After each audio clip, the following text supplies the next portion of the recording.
Bonjour à tous, dans cette vidéo, nous allons créer une application iOS. Mais avant tout, j'aimerais éclaircir un point avec vous concernant l'application. Donc dans la page des recettes, vous avez peut-être R1 et R2 affichés et sans l'image de recette. Effectivement, si c'est le cas, veuillez rectifier votre fichier, donc receipt-item.components.html, en insérant receipt-item devant l'élément de vos objets. Donc si vous avez besoin de corriger, je vous laisse mettre sur pause avant de poursuivre. Maintenant que c'est rectifié, on peut commencer la conception de notre application iOS. Comme je l'ai précisé dans la vidéo précédente, nous pouvons nous appuyer de la documentation via Developing for iOS et dans les premières lignes, nous pouvons voir que nous aurons besoin de l'outil Capacitor ou Cordova. Donc on va prendre Capacitor car c'est développé par l'équipe Ionic. Mais vous avez toutefois des instructions concernant l'utilisation via Cordova si vous le souhaitez. Par conséquent, nous allons donc utiliser Capacitor dans ce cours. Vous pouvez maintenant exécuter ces commandes pour configurer votre application pour iOS et l'exécuter sur un périphérique iOS. Mais vous devez tout d'abord vous assurer que vous disposez de la configuration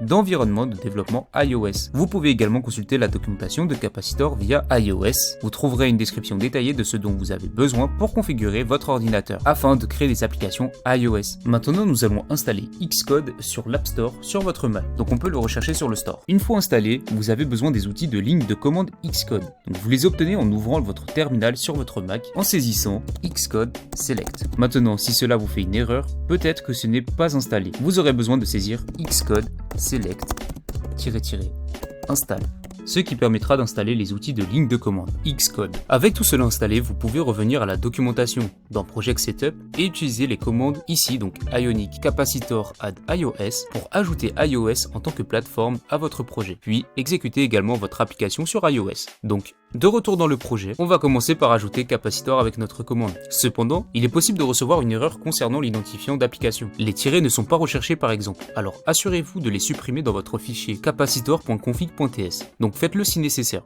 et vous verrez que cela fonctionne à nouveau. Pour ma part, j'ai une erreur concernant le fait que CocoaPods ne soit pas installé. Il vous suffira d'effectuer la commande brew install CocoaPods, qui permettra de vous installer les dépendances nécessaires pour installer CocoaPods. Donc une fois la commande exécutée, vous aurez un nouveau dossier iOS, et c'est un dossier que vous pouvez ouvrir avec Xcode et qui contient l'application native Xcode dans laquelle va envelopper notre application web, notre application Ionic. Maintenant que cela a été créé, vous buildez votre projet avec ng-build car vous ne pouvez pas envoyer ce projet que dans un wrapper de votre application native. Vous apprendrez également à faire fonctionner une application rechargée dynamiquement et à la connecter à votre appareil iOS à la fin de la vidéo. Pour l'instant, passons à ce processus de création, ce qui crée un dossier www contenant votre projet Angular. Vous pouvez maintenant exécuter Ionic Capacitor copy iOS et ceci copiera le dossier www dans votre dossier iOS et à l'emplacement où il doit pouvoir être encapsulé par cette application native pour que vous sortez de la boîte de dialogue de Capacitor. Vous pouvez également exécuter iOS avec Ionic Capacitor run iOS, ce qui combine le processus de build et le processus de copie, ce qui est la commande la plus pratique. Mais il ne copie pas uniquement vos fichiers, vous pouvez choisir votre appareil de simulation, il doit également ouvrir Xcode pour vous maintenant. Il ouvre non seulement Xcode, mais ouvre Xcode avec votre dossier iOS déjà sélectionné, ce qui le place maintenant dans votre dossier iOS. Cela buildera l'application native qui lancera un simulateur et voici notre application à venir. Le premier démarrage peut toujours prendre un certain temps, ne vous inquiétez pas, c'est normal, cela sera très rapide une fois que vous l'aurez déployé sur un périphérique réel et testé. Et maintenant on retrouve l'application que nous avons réalisée dans notre sélection précédente. Et nous voyons aussi que nous avons le bouton de retour spécifique à iOS. Donc voilà, on a ce rendu assez sympa. Alors maintenant notre application fonctionne sur un appareil natif, sur iOS. Mais bien sûr c'est un peu fastidieux si nous devons toujours réexécuter les commandes puis appuyer sur le bouton de lecture chaque fois que nous modifions quelque chose dans notre code. En effet, il existe une méthode plus simple où vous pouvez exécuter la commande Ionic Capacitor run